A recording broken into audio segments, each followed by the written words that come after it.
ફેબ્રુઆરી મહિનામાં 16-17 ફેબ્રુઆરીની આસપાસ પ્રજ્ઞેશભાઈ બરહટ ઉર્ફ ગઢવી એમનો કોલ આવેલો કે આ રીતે અમે ક્રિકેટનું આયોજન કરીએ છીએ મેઘાલય ક્રિકેટ બોર્ડ એસોસિએશન દ્વારા, અને છોકરાઓને પોતાને લઈ જવામાં આવશે. અંડર 14થી લઈને અંડર 23 સુધીના બધા બાળકોને લઈ જવામાં આવશે. ત્યાં અમને અલગ અલગ ટુર્નામેન્ટ રમાડવામાં આવશે, આવું અમને જાહેર કરેલ. ત્યારબાદ એને અમને ખોટી ફ્લાઇટની ટિકિટ પણ મોકલેલ.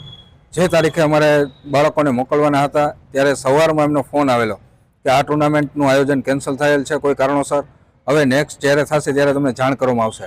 5-25 દિવસ વયા ગયા પણ કોઈ એનો ફોલોઅપ હતો નહીં.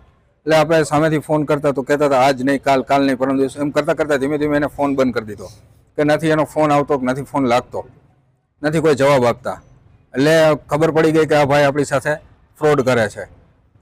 ઓલમોસ્ટ ગોંડલ, મોરબી અને રાજકોટના થઈને 30 જેવા છોકરાઓ છે જેમની ફી 15,000 રૂપિયાથી લઈને 20,000 રૂપિયા એને કલેક્ટ કરેલ છે. તમે આમ હિસાબ કરો તો 3.5, 4 થી 4.5 લાખ રૂપિયા જેવું એમને કલેક્ટ કરેલું છે. કોઈને પણ જવાબ આપતા નથી. નવા સમાચાર એવા પણ મળેલ છે કે મહેસાણાની આજુબાજુમાં ભાઈએ આવા જ કૌભાંડમાં 35 થી 40 લાખ રૂપિયાનું ઉઘરાણું કરેલ છે. પગલામાં તો એવું છે કે જો બાળકોનું ફ્યુચર આમાં ધૂંધળાતું હોય એવું દેખાય, મને નહીં કોઈ પણ વાલી હોય એને આમાં એના બાળકનું પહેલાં વિચારતો હોય. હવે જો આવું ને આવું દિવસે ને દિવસે થતું રહેશે તો વાલી એના બાળકોનું શું વિચારશે? માંગ એક જ છે કે એને પકડી અને જે સજા સરકારે જાહેર કરે, સારામાં સારી મોટામાં મોટી સજા એને થવી જોઈએ. આ જોઈને બીજી વાર આ પગલું કોઈ ભરવું ના જોઈએ.